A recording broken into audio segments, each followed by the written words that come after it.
Look, before I begin, I too just wanted to acknowledge the Wurundjeri people of the Kulin Nation and pay my respects to their elders past and present, and also acknowledge that we're gathered on stolen lands, that these lands have never been ceded by the Wurundjeri people or the Kulin Nation peoples, and until that wrong is rectified through a treaty or sovereign agreement, the injustices will continue. Just to introduce myself, I'm an Arundel woman from Central Australia. My traditional lands are Alice Springs and east and southeast of there.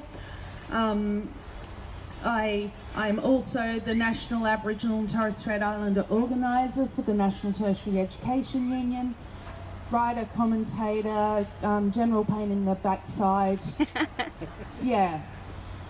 Look, I'm going to talk a little bit today about Aboriginal and Torres Strait Islander issues when it comes to continually being penalised by the government. And I wanted to say, just more broadly before I go into it, that the continual penalisation of the poor in this society, and the fact that current levels of welfare allowances are designed to keep poor people subordinate rather than assist people and provide a social safety net is an absolute disgrace.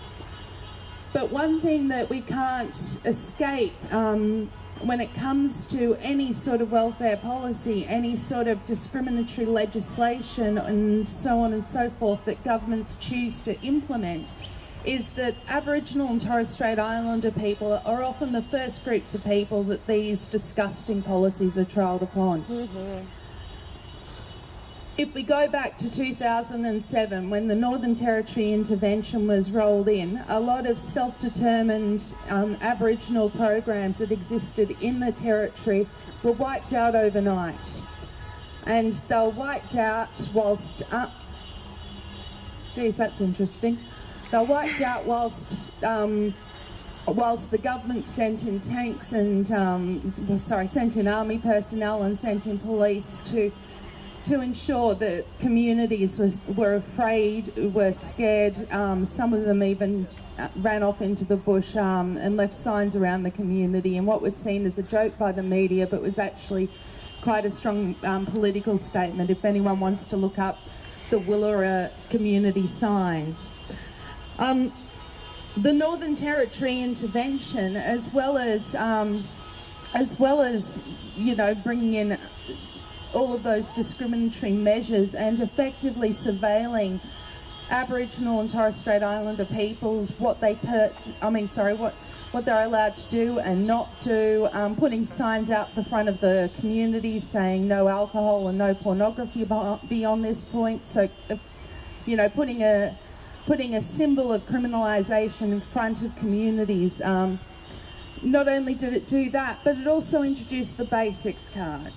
And the Basics card, despite costing taxpayers significantly more to administer this stupid card, than simply just providing the payments to Aboriginal and Torres Strait Islander communities, has continued and has been developed over the years.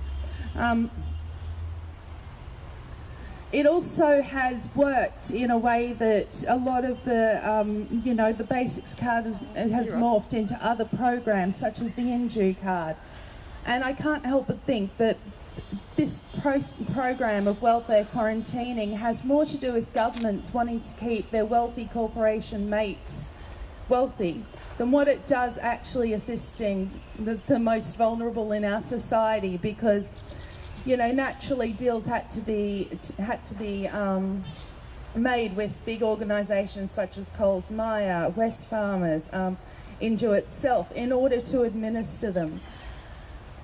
People were left with chicken feed whilst these big businesses continued to profiteer off what is taxpayers' dollars. And meanwhile, there were reports that were coming out of communities, Aboriginal communities, following the introduction of the Basics card, which was in the intervention, which, by the way, in case anyone has forgotten, which I doubt anyone here has, the intervention was apparently to to stop alcohol abuse and to stop the abuse of women and children within communities. Not only did malnutrition increase in communities, but so too did instances of violence.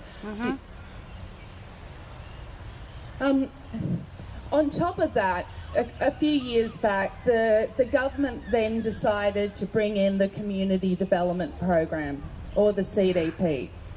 And they rolled it out to a vast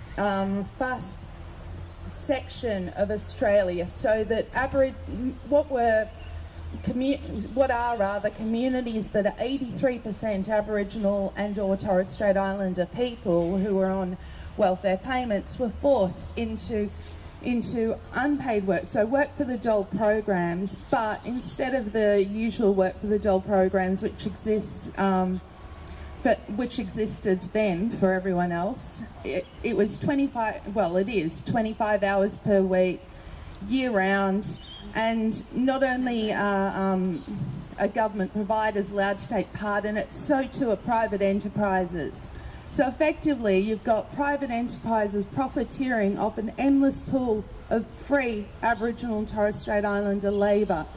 And of course, what happened under those programs where we saw a vast increase in the penalisation for non-compliance when it came to welfare payments. So I believe it was about 70% increase in penalisation compared to anyone else who receives it.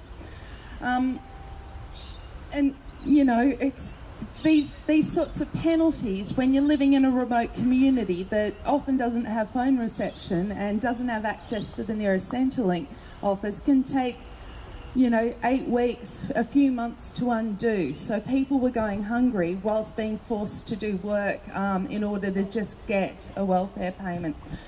The thing with these works, so 25 hours per week is a pretty decent part-time job, I would have thought, and under normal employment circumstances someone working that amount would be able to access would be able to accumulate super, they'd have access to OHS provisions, they would be protected in various ways, shapes and forms.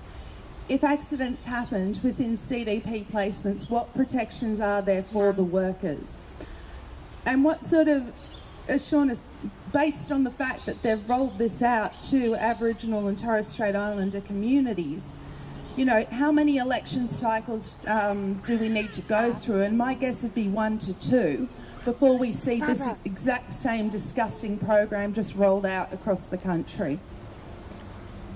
I will say this, despite last year being a really rough year, under COVID, the CDP was suspended, and all of a sudden a lot of these people who were exploited under the CDP not only found themselves not having their labour exploited, but also found themselves surprisingly with a reasonable amount of money to survive on for the first time ever. They now not only have people returned to the exploitative working conditions under CDP, but already severely impoverished communities are about to have their money further cut. Are we going to continue to allow the government to exploit the labour of unemployed workers whilst their wealthy mates profiteer? No. I just want to finish by saying we need to support a living wage. We need to support a safety net that looks after our most vulnerable, and we need to stop the exploitation of the most vulnerable people in this society and their labour. Thank you very much. Thank you.